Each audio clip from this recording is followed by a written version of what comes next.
So Bitcoin is sitting at 67,472 right now, as you can see. And as I had mentioned to you in my previous video, possibility of going lower than this, and then the next stop is at $62,000. So this is the overall perspective for the month of July, but I always cover 48 hours situation. So what will happen in next 48 hours? So I'll come to that. The support is it was at 66,500, and then what happened is that support broke and it dropped towards 63,500. But now again it is still ranging above 66,500 because it is sitting at 67,482. Our expectations are that as long as it holds this support, it can go towards 68, which is its first resistance. And if it successfully breaks above $68,000, then the journey towards $71,000 can start.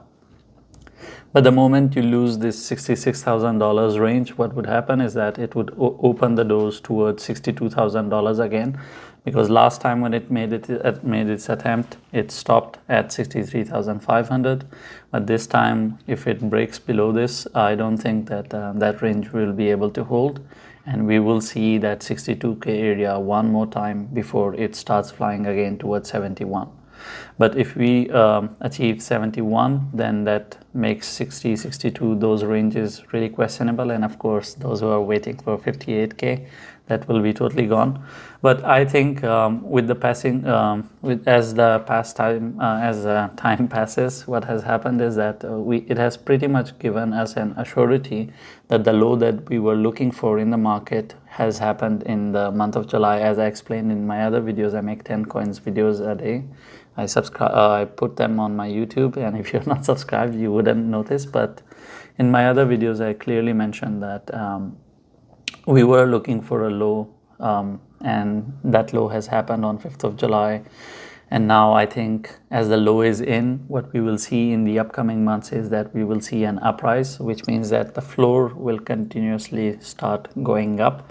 We wouldn't notice it much, but we will see hindrances, which means that we wouldn't be going towards the low of 5th July. So $53,000 for Bitcoin, that is going to be a questionable area. That will we see it again? And the answer would be most probably no, which means that you're going to start seeing upper ranges. You're not going to see 53K anymore. That being said, that is a good news. If someone opened a position over there, then what would happen is that they would be in a happy place, because it's not going to go back towards that area for them. Anyway, that's the overall situation with Bitcoin. Another thing that you need to keep in mind is that there is a high amount of volatility possible tomorrow, because I think Trump is speaking tomorrow, if I'm not wrong. And considering that as he is going to talk tomorrow, the market volatility is a big issue.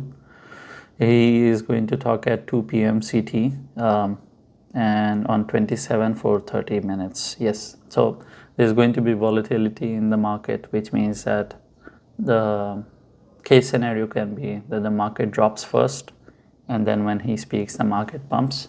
Or it can be a case scenario of buy the rumor, sell the news, which means pump the market first, then he speaks, and then you dump it.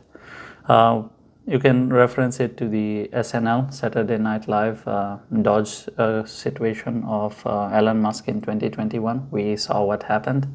You can connect it to that, and then you can take it like that. Anyway, best of luck. This is pretty much the scenario. You already know the support and resistance. I have explained it to you, and you know what to expect. I'm hoping that we are going to close the month of July green. So I'm leaning towards the upward instead of downward.